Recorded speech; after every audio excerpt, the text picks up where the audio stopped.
Hi, I'm Rhonda Pick, Managing Editor of Pig Health Today. Joining me is Dr. Eric Burrow. He is Associate Professor at Iowa State University. Thanks for joining us. You bet. Thanks for having me. Last fall, the first case of Streptococcus zooepidemicus was first diagnosed in the U.S. pig population. Tell us a little bit more about the events surrounding that encounter. Sure, yeah. So Strep equi zooepidemicus, we'll just call it Strep zoo if that's easier. Strep zoo is a common organism in horses and in other species, but we happen to have a very highly virulent strain that showed up in the U.S. for the first time. It was actually, as you mentioned, last fall that we had a case in a buying station in Ohio on September, and then in October a follow-up at the slaughter plant in Tennessee. And as you received tissue samples at the Iowa State Diagnostic Lab, what type of information did you initially have available? Yeah, it was pretty interesting. The first thing that was kind of unusual for us was the level of mortality. And so the submission came with a history of sows dying, about 40% of those sows dying within a 2-day period. And so for that level of mortality, of course, that got our attention. So let's talk a little bit more about the progression of your analysis. I know you also were working with USDA. There were several parties involved. Describe to me your knockout process for evaluating, it is this, it's not this. Walk through that. Yeah, so in the history, they mentioned that these pigs had large spleens. And so in today's world with African swine fever as a concern, that was something that was on our differential list, as well as other causes of septicemia. And on that first case, we didn't get strep zoo right off the bat.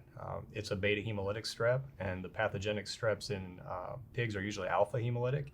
And so on the first pass through, our bacteriologist, assumed it was a commensal or a background and didn't pursue it. And it wasn't until a second case came a few days later that we found that.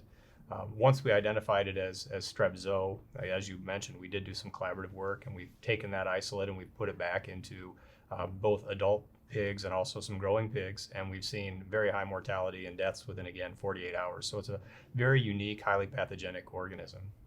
You mentioned some other things. We did genetic analyses as well, and it's highly related to a strain. It's actually 99% similar to a strain from China in the 1970s that was associated with death of 300,000 pigs. Wow. So our big question now is, where's it been since 1975? And as you moved through your investigation and eventually identified it as strep zoo, what were some of your other key milestones throughout that investigative process?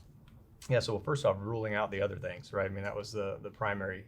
But then once we were able to confirm it and compare it with some other strains, we were a little bit worried about, how common is this, right? Is it something that we've overlooked or haven't been digging into in cases of disease in pigs? And so we've actually since then started to screen for it proactively and looking for it in every tissue. And quite interestingly and fortunate for the industry, we haven't found it in a single diagnostic submission since to our laboratory. There has been one more report in the US in Pennsylvania that happened in December, but in general, it tends to be very, very epidemic when it happens. Lots of animals die, but thankfully it's not very widespread.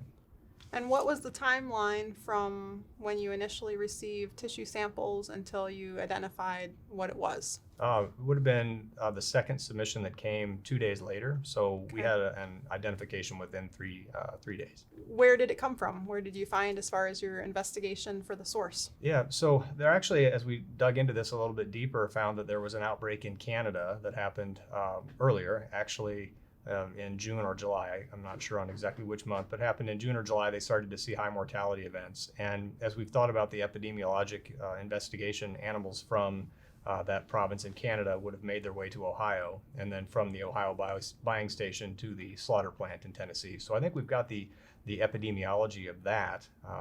Now, as far as how it got into Canada, again, that's what's under investigation right now. So as you reflect on the experience with this, and producers have heard about it, should they be very concerned? Yeah, one thing that's actually, what we believe part of the underlying manifestation is that it's in animals that were not receiving antibiotics or had not received antibiotics. In other words, they were at a buying station and then they were at a slaughter plant. We did check the antimicrobial susceptibility of the organism, and it's highly susceptible to beta-lactam antibiotics. So the common antibiotics that people would use are effective against it. So the good news is if it happens and it's caught early, it can be treated. So from your perspective, what could we as an industry learn from this experience, specifically as it applies to, future foreign animal diseases, as an example? Yeah, I think just being vigilant and always looking for things beyond the normal, right?